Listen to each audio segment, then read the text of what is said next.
왜 다시 성경 교리 정의 아카데미인가 두 번째 시간 사무엘상 3장 1절 말씀으로 하나님 말씀 증거하도록 하겠습니다. 우리 1절 다시 한번 수고스러우시겠지만 같이 읽도록 하겠습니다. 3장 1절입니다. 시작. 아이 사무엘이 엘리 앞에서 여호와를 섬길 때에니 여호와의 말씀이 희귀하여 이상이 흔히 보이지 않았다. 1절 후미를 근거로 우리는 엘리야 사무엘의 시대에는 하나님의 말씀이 이상, 즉 비전으로 계시되었음을 알 수 있습니다. 성경 사본의 역사에 문의할 때 하나님의 말씀이 본격적으로 성문화되어진 때는 다윗 왕조 이후의 시기입니다. 왜 그럴까요? 이때 당시 책다운 책 한 권을 만들기 위해서는 지금으로 따지면 약 7천만 원 정도의 비용이 소요되었습니다. 양질의 파피루스를 구하거나 질 좋은 최상급 양피지를 얻기 위해 동물을 잡는 비용, 또 최고의 필사자를 구해서 먹이고 재우고 부리는 비용 등은 당시 먹고 살기 바쁜 시대에 여간 부담스러운 재원이 아닐 수 없었습니다. 따라서 다윗 왕조로 대표되는 강력한 리더십과 통일된 이스라엘의 막강한 부가 있기 전과 같은 본문의 시대에는 하나님의 말씀을 책으로 편찬해 성문화하는 이런 대규모 국책 사업은 불가능했던 것입니다. 그런데 본문은 이상으로 비전으로 계시되었던 하나님의 말씀이 희귀하여 흔히 보이지 않았다라고 1절이 보도하고 있습니다. 왜 이 당시에는 하나님의 말씀이 희귀하여 흔히 보이지 않았을까요? 우리는 그 이유를 구약 성경 중 사무엘서가 차지하는 위치를 통해서 어렵지 않게 가늠해 볼 수 있을 것 같습니다. 먼저 구약 성경의 원본 격인 마소라 텍스트에는 사무엘 상과 사무엘 하의 구분이 없습니다. 그냥 한 권의 사무엘서입니다. 열왕기서와 역대기서도 마찬가지고 사실 에스라와 느헤미야도 한 권의 책인데 히브리어를 헬라어로 구약을 번역할 때에 후대의 임의로 이렇게 두 권으로 그리고 장절을 구분해서 지금까지 이어져 오고 있는 것입니다. 또한 우리가 가지고 있는 성경은 룻기 다음 사무엘서가 위치하고 있죠. 하지만 이 마소라 텍스트에는 사사기 뒤에 사무엘서가 자리 잡고 있습니다. 유대인들의 신학과 우리가 믿는 바가 틀리기 때문에 성경의 배열 순서도 틀린 것이죠. 하지만 유대인들의 성경 분류법에 따라 우리가 교훈받을 수 있는 것은 사무엘서가 왕이 없어 자기 소견에 옳은 대로 행했던 사사시대를 배경으로 하고 있다는 점을 우리가 찾을 수 있습니다. 잠깐 살펴볼까요? 사사기 17장에는 오직 하나님께 바쳐진 레위인이 에브라임 사람 미가의 개인 신당에서 제사장 역할을 하게 됩니다. 18장은 개인 차원을 넘어서 단지파라는 지파 차원에서 산당을 만드는 일이 자행되었습니다. 그리고 19장에서 21장에는 그 하이라이트로 레위인이 첩을 취하는 사실만으로도 놀라운데 그 사실이 당연하게 기록되어져 있고 더 나아가 그 레위인의 첩의 안위를 위해 온 이스라엘 지파가 소집되는 희대에 어처구니 없는 일들이 일어나는 때가 바로 사무엘서의 배경이 되는 것입니다.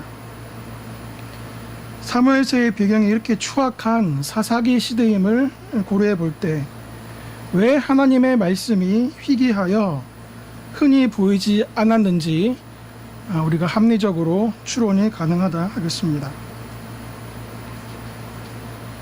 저와 여러분이 살고 있는 작금의 시대는 하나님의 말씀이 기록된 계시로 완전한 캐논으로 주어진 시대입니다. 동시에 하나님의 말씀이 흔히 주어지거나 혹은 희귀하게 주어짐 없이 종결된 계시, 최종적 계시로 우리에게 주어져 있습니다. 그래서 언제라도 믿음 가운데서 성령의 감화로 하나님의 말씀을 대할 수 있는 것이죠. 문제는 아직까지 뭘 보려고 하는 분들이 적잖이 있다는 것입니다. 내가 어제 꿈에 뭘 본 것 같은데 아무리 생각해도 그게 뭔가 하나님의 사인인 것 같아. 뭐 꼭 이렇게 표현하지 않아도 뭔가 봐야지 직성이 풀리고 뭔가 봐야지 그것이 더 확실하다는 정서가 아직까지 우리 주변에 만연한 것 같습니다. 여러분은 여러분의 인생의 가장 중요한 결정을, 아니 인생의 가장 사소한 결정이라도 어제 꾼 꿈에 의해서 결정하실 수 있으시겠습니까? 저는 그렇게 하지 못하겠습니다. 그게 하나님의 뜻인지 개꿈인지 그것을 어떻게 판단할 수 있습니까? 그게 하나님의 뜻인지 우리의 뇌 인지 과정 중에서 우리가 알지 못하는 한 뉴런의 작용인지 어떻게 판단할 수 있습니까? 주신 말씀을 묵상하며 기도 가운데 거듭난 내 이성을 활용해서 은혜에 젖은 논리로 판단하면 되는 것입니다. 하나님께서 이 머리를 단순히 데코레이션으로 주신 것이 아닙니다. 은혜와 진리 안에서 생각하고 판단하고 결정하라고 주신 것입니다. 주님 주신 거듭난 이성의 활동이 아닌 뭘 자꾸 보려고 했던 사람들의 역사는 사실 꽤 장구하다 할 수 있습니다. 아마 이 분야의 선구자가 피타고라스가 아닐까 생각합니다. 우리가 잘 아는 직삼각형에서 a제곱 플러스 b제곱은 c제곱이라는 피타고라스의 정의를 만든 그 피타고라스입니다. 피타고라스는 만물의 생성, 존재 원리를 수라고 생각했습니다. 충분히 그렇게 생각할 만도 하죠. 그런데 이 피타고라스가 신비주의의 원조라는 사실을 아는 사람은 그리 많지 않은 것 같습니다. 어떻게 수를 다루는 자가 신비주의로 빠질 수 있을까요? 피타고라스는 이 숫자를 관념을 나타내는 체계로서가 아닌 세계를 형성하는 진료로 보았습니다. 하나님의 섭리를 묘사하는 일환으로 숫자를 다룬 것이 아니라 숫자가 하나님이라고 생각했던 것입니다. 하나님을 신앙하는 것이 아니라 하나님을 보려고 했던, 하나님을 감각하려고 했던, 하나님을 인생의 인식 구조 안에서 완전히 파악해보려 했던 발로로 숫자를 차용한 것이죠. 담을 수 없는 하나님을 인생의 수준에서 담으려 하니 자연히 신비주의로 흐를 수밖에 없는 것입니다. 뭘 자꾸 보려고 했던 사람들의 선구자가 피타고라스라면 이것의 최고 전성기를 구가했던 자들은 바로 유대인들입니다. 고린도전서 1장 22절, 유대인들은 표적을 구하고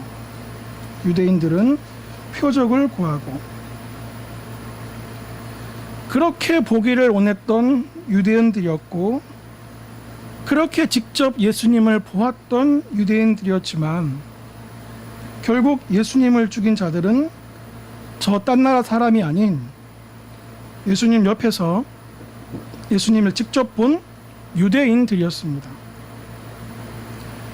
무엇을 보려고 하는 사람, 하나님을 감각하려는 사람, 하나님을 나의 수준에서 이해하거나 가두려는 사람, 이들 모두 저 옛뱀이 유혹한 것처럼 하나님 같이 되려는 자들과 다르지 않습니다. 첫사람 아담과 이와가 품었던 인간이 신이 되려 했던 그 첫 번째 죄의 습속이 지금까지 이어져서 나와 신이 실체적으로 하나가 되려는, 그래서 결국 내가 신이 되려는 어두운 그림자가 우리 주위에 관상기도로, 렉치오 디비나로, 경건주의 등으로 우리 신앙 처처에 도사리고 있는 것입니다. 그렇기 때문에 성경교리 정예 아카데미는 그토록 의의 전가를 강조하는 것입니다.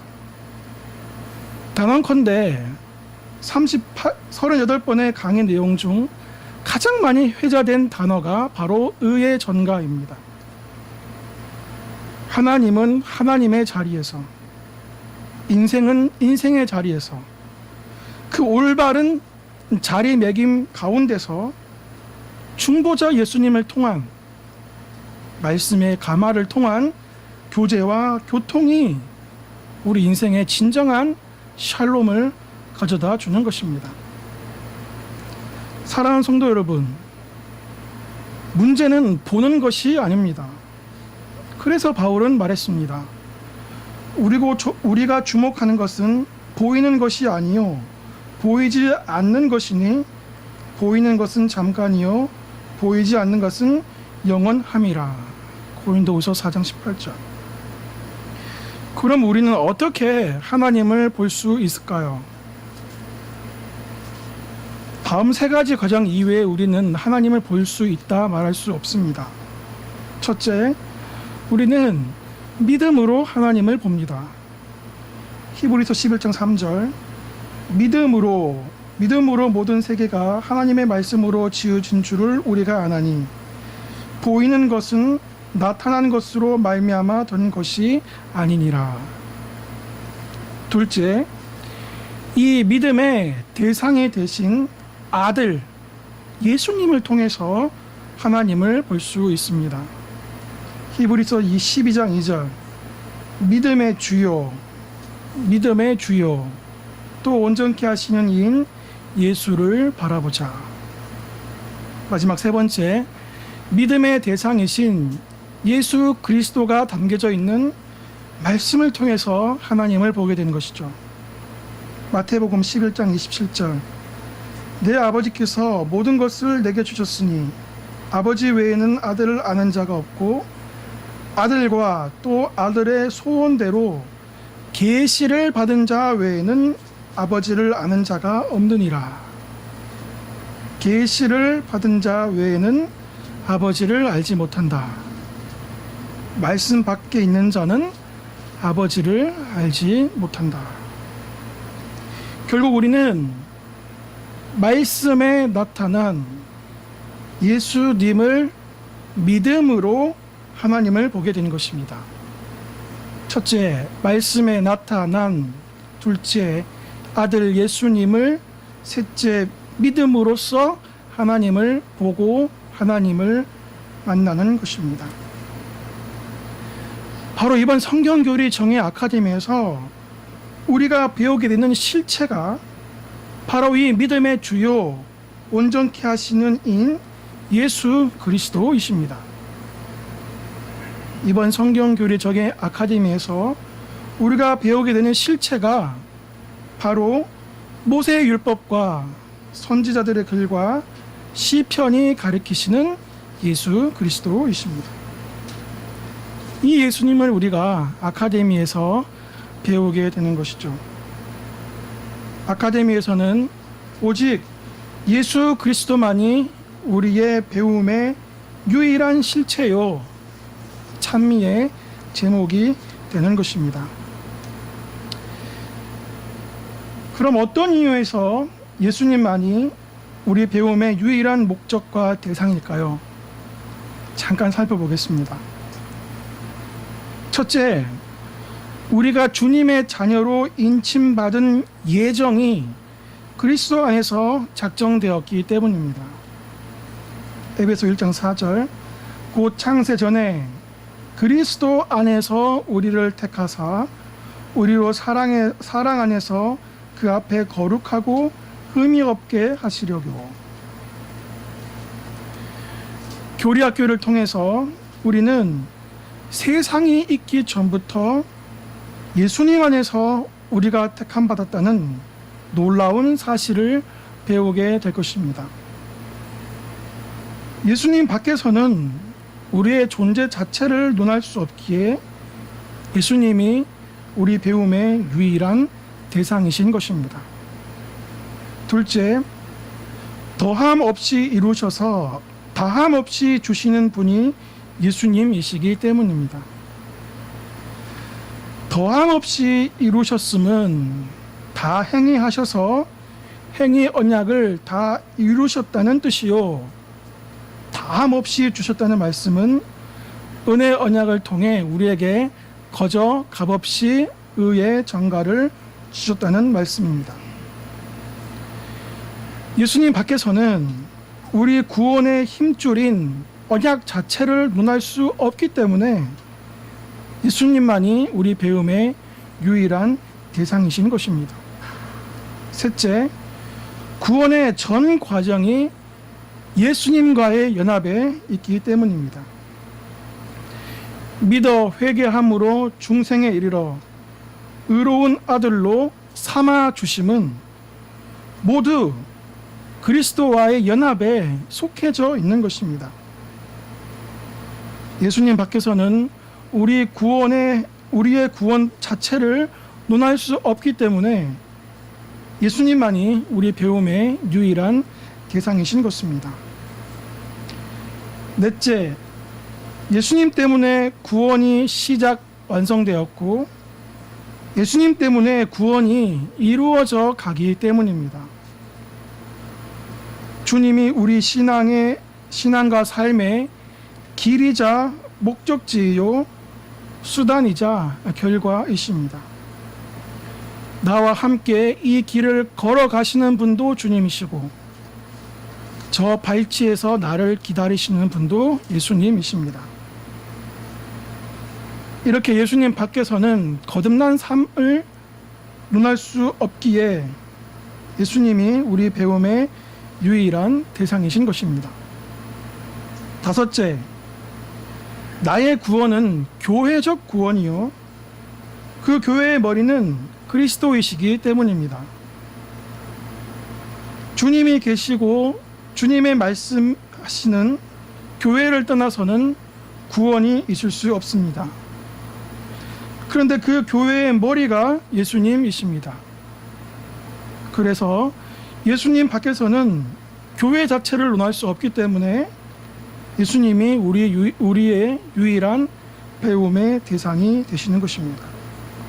마지막 여섯째, 개인의 종말과 세상의 종말이 모두 예수 그리스도의 부활에 기대어 있기 때문입니다. 주님께서 부활의 첫 열매가 되십니다. 우리도 주님처럼 부활하여 우리 수준에서 영화로운 상태가 될 것입니다. 바울이 말했듯이 예수님 부활 밖에서는 우리가 가장 비참한 사람이 될 것입니다. 그렇기에 예수님이 우리 배움의 유일한 대상이 되시는 것입니다. 일간의 인생이지만 알아야 할 것도 많고 배워야 할 것도 많습니다. 하지만 단언컨대 그리스도를 알지 못한다면 그 사람은 아무것도 모르는 사람입니다.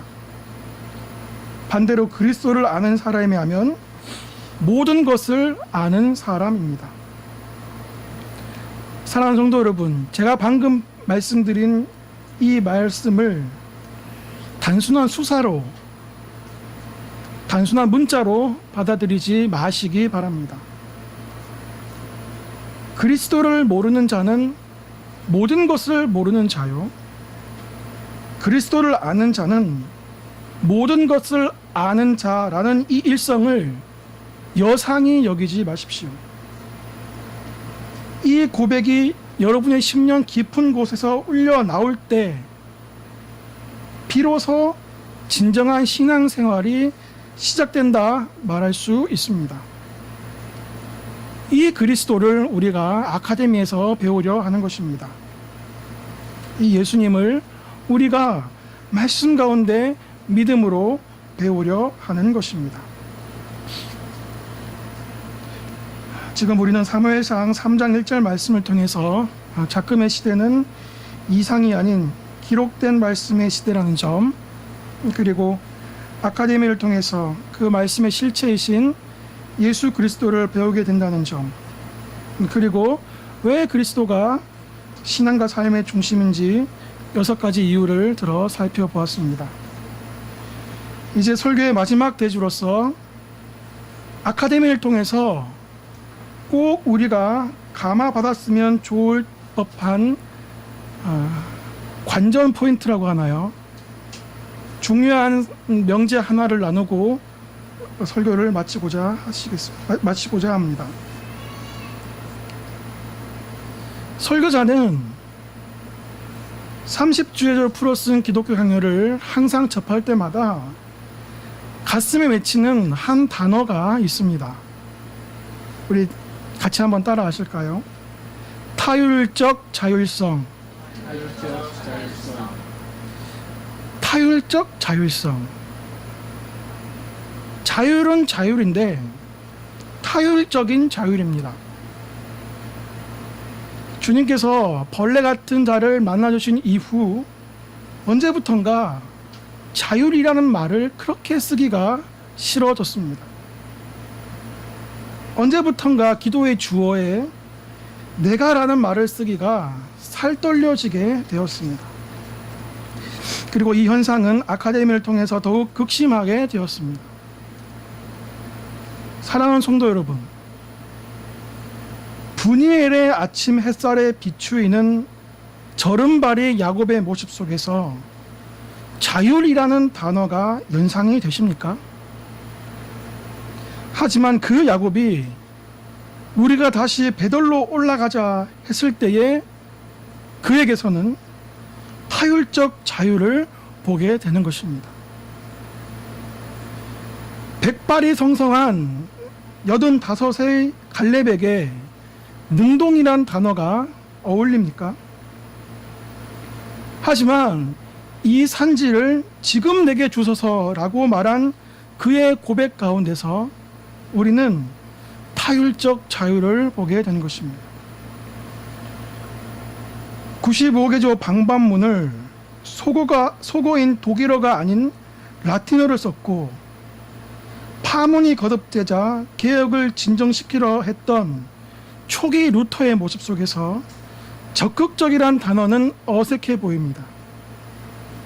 하지만 하나님이 붙이신 개혁의 불길은 이미 타올랐고 죽음을 각오하고 참석한 보름수 회의에서 이시테 이히 하나님 내가 여기 서 있습니다 라고 말한 루터의 결의에서 우리는 타율적 자유를 보게 되는 것입니다. 분명 내가 하고 있습니다. 하지만 결코 내가 한다고 고백할 수 없습니다. 이 신비를 아카데미에서 배우게 되는 것입니다. 아까 좀 전에 성경 공부 때에도 배웠습니다. 우리가 이루는 것은 없습니다. 다만 우리는 비추일 뿐입니다. 우리는 알 수 없습니다.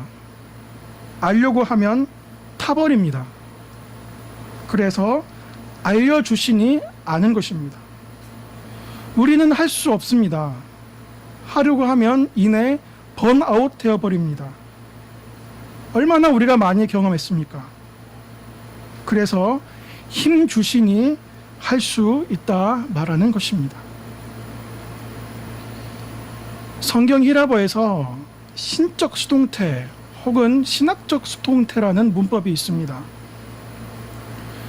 주어인 하나님을 감추고 문장을 수동태로 만들어서 가장 주어의 작용을 극대화해서 표현하는 일종의 문학 장치입니다. 예를 들어서 하나님이 나를 구원하셨다 이렇게 하지 않고 내가 구원받아졌다 이렇게 표현하면 이것은 히라보 문법으로 가장 능동적인 주어의 행위를 나타내는 것입니다. 주로 예수님이 죽음에서 일으켜지셨다라는 표현에서 이 신적 수동태, 신학적 수동태가 많이 사용됩니다. 제가 지금 무슨 말을 하고 싶습니까? 주님 앞에 나를 던져 놓을 때, 그래서 그러한 나를 주님께서 붙잡으실 때에 진정한 내가 약동한다는 말씀입니다. 우리의 아멘은 예수님의 예가 있기에 비로소 가능하다는 말씀입니다.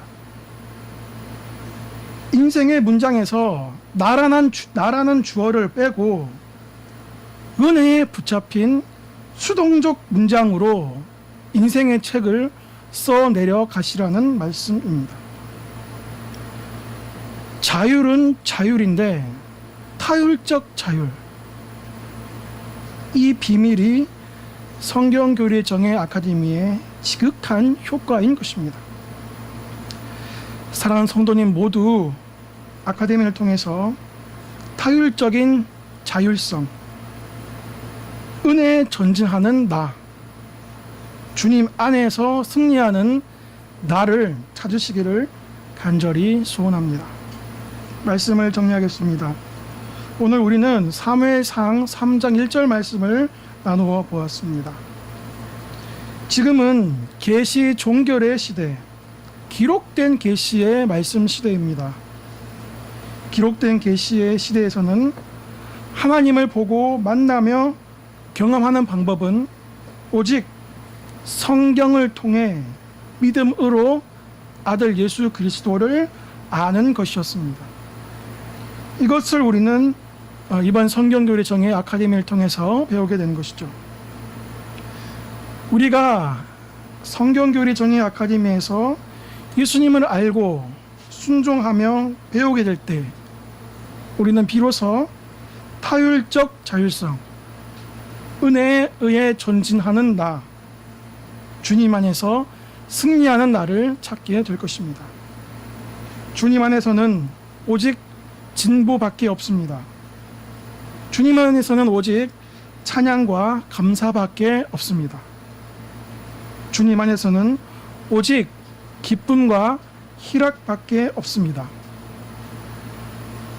이 고백이 아카데미를 통해서 진정한 여러분의 고백이 되시기를 간절히 소원합니다. 기도하시겠습니다.